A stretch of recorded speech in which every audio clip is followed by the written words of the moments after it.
Avec Salah, le 1-2, il est superbe, la combinaison, Sadio Mané. Oh, c'est somptueux, c'est magnifique, Sadio Mané. Bonsoir amis téléspectateurs d'Afrique Sport TV, bienvenue dans ce journal, voici les titres.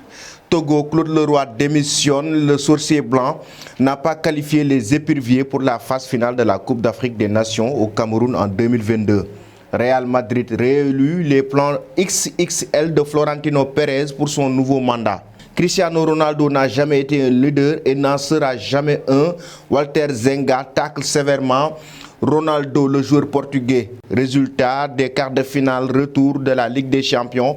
Nous connaissons désormais les qualifiés entre le Paris Saint-Germain et le Bayern Munich, mais aussi Chelsea et FC Porto. Tout à l'heure pour le développement.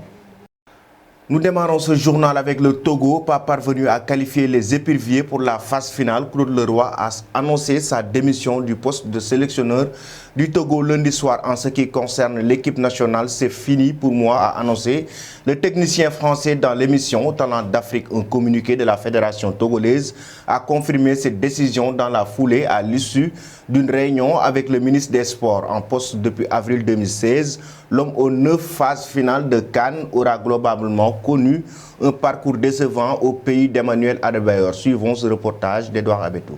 Après Molefine Tseki en Afrique du Sud et Luis Gonçalves au Mozambique, le dénouement des éliminatoires de la CAN 2021 a fait une troisième victime. Pas parvenu à qualifier les éperviers devancés par l'Égypte, les Comores et le Kenya pour la phase finale, Claude Leroy a annoncé sa démission du poste de sélectionneur du Togo lundi soir. En ce qui concerne l'équipe nationale, c'est fini pour moi, a annoncé le technicien français dans l'émission Talent d'Afrique sur Canal Plus Afrique. Un communiqué de la Fédération togolaise de football, FTF, a confirmé cette décision dans la foulée à l'issue d'une réunion avec le ministre des Sports. En poste depuis avril 2016, l'homme aux 9 phases finales de Cannes aura globalement connu un parcours décevant au pays d'Emmanuel Adebayor. Après avoir réussi à qualifier les éperviers pour la Cannes 2017, élimination en phase de groupe, il a en effet failli dans sa mission pour les 2 éditions suivantes, en 2019 puis en 2021 donc. Dès avril 2019, les supporters avaient organisé un sit-in devant le stade municipal de Lomé afin de réclamer son départ.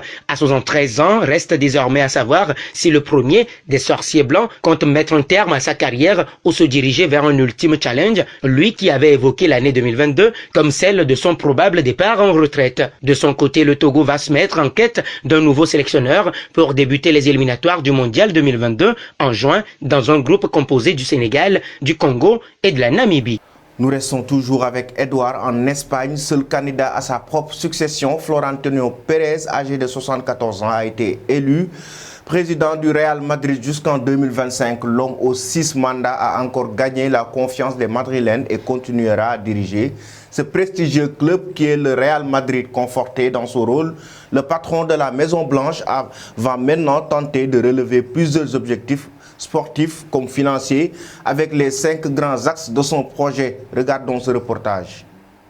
En l'absence de concurrent, Florentino Pérez a été réélu de manière assez logique ce mardi pour briguer un nouveau mandat de président du Real Madrid jusqu'en juin 2025. Conforté dans son rôle, le patron de la Maison Blanche va maintenant tenter de relever plusieurs objectifs sportifs comme financiers. Voici les 5 grands axes de son projet. Dès sa première saison dans le monde professionnel féminin, le Real Madrid est en passe de se qualifier pour la Ligue des Champions. Une superbe réussite pour la section féminine des Merengues, car à la manière d'un Jean-Michel Aulas avec son Olympique lyonnais, Pérez entend faire de son équipe de filles une véritable référence en Europe.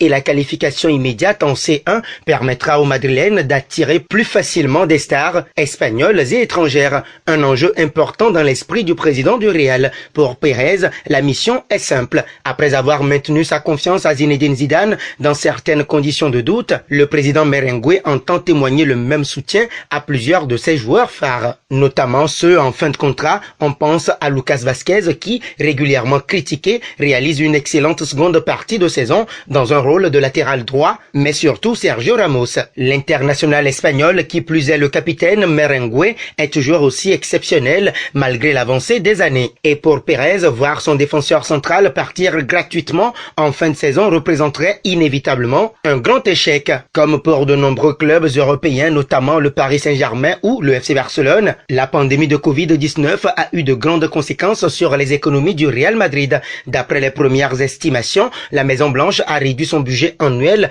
de près d'un tiers et a dû se serrer la ceinture au cours des derniers mois, avec des réductions de salaire puis un mercato estival des plus calmes. Au cours des 12 derniers mois, les Merengues ont enregistré des pertes au moins estimées à 70 millions d'euros. Dès lors, Pérez voudra remettre son club à flot et à court terme, cela passe probablement par une nouvelle réduction des salaires.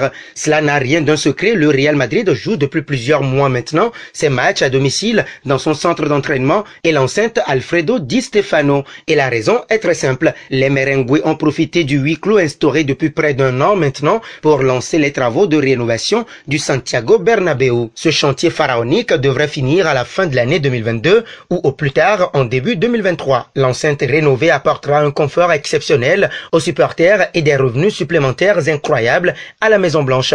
En effet, les Madrilènes ajouteront près de 200 millions d'euros de recettes annuelles à leur compte grâce aux bienfaits de ce nouvel équipement. À noter l'installation d'une pelouse rétractable et d'un toit qui se ferme, l'œuvre futuriste de Pérez.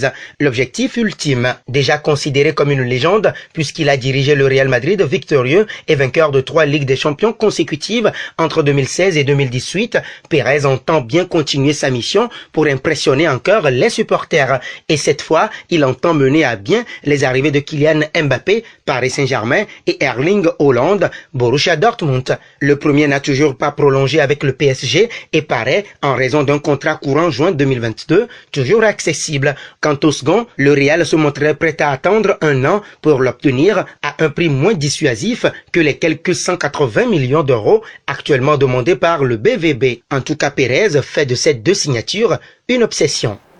Gardien de but de l'Inter entre 1982 et 1994, Walter Zenga a vivement critiqué Ronaldo sur Radio One. Il a estimé que le joueur portugais n'a jamais été un leader et n'en sera jamais un. C'est une entreprise et ce qui compte pour lui, c'est son chiffre d'affaires et non celui de l'équipe. Cristiano ne guide pas ses coéquipiers et ne veut pas que ses coéquipiers lui donnent le ballon juste pour marquer. C'est un grand soliste, pas un joueur d'équipe, a-t-il déclaré. Suivons ce reportage. Walter Zenga, qui a été le portier de l'Inter Milan entre 1982 et 1994, a vivement critiqué Cristiano Ronaldo sur Radio One. L'ancien gardien de but a abordé le manque de leadership du Portugais. Cristiano Ronaldo a subi les critiques de Walter Zenga. Aujourd'hui, le Portugais n'est pas au mieux de sa forme avec la Juventus qui traverse une période compliquée. Et ce ne sont pas les mots durs de Walter Zenga au micro de Radio One qui vont lui redonner confiance. Ronaldo n'a jamais été un leader et n'en sera jamais un. C'est une entreprise et ce qui compte pour lui, c'est son chiffre d'affaires et non celui de l'équipe. Cristiano ne guide pas ses coéquipiers, il veut que ses coéquipiers lui donnent le ballon pour marquer. C'est un grand soliste, pas un joueur d'équipe, a-t-il déclaré. Ronaldo n'est plus le joueur qu'il était la saison dernière. Il a compris qu'il n'était plus capable de générer le même impact et ça l'énerve. En tant qu'homme et grand champion, il est en colère contre lui-même, a-t-il ajouté. L'ancien interiste voit Ronaldo partir à la fin de la saison. Sur le plan individuel, il a bien fait. Il a toujours marqué et on ne peut pas dire qu'il n'a pas été à la hauteur. En plus, c'est énorme en termes de marketing. Cependant, du point de vue des résultats sportifs, la Juve ne s'est pas améliorée avec lui et a même fait pire en Ligue des Champions. C'est pourquoi il est préférable que les deux parties prennent des chemins différents. Cristiano peut jouer ailleurs, ce qui permettrait à la Juve de se délester d'un énorme obstacle financier.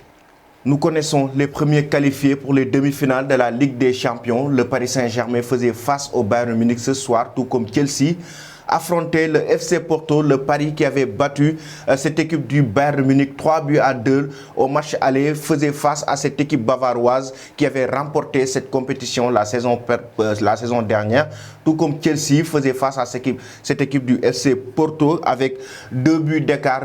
Les Blues de Chelsea avaient déjà un pas en demi-finale de cette compétition. Regardons les résumés de ces rencontres avec Edouard Abetou. Le PSG a finalement lavé l'affront de la finale de la dernière édition de la Ligue des Champions.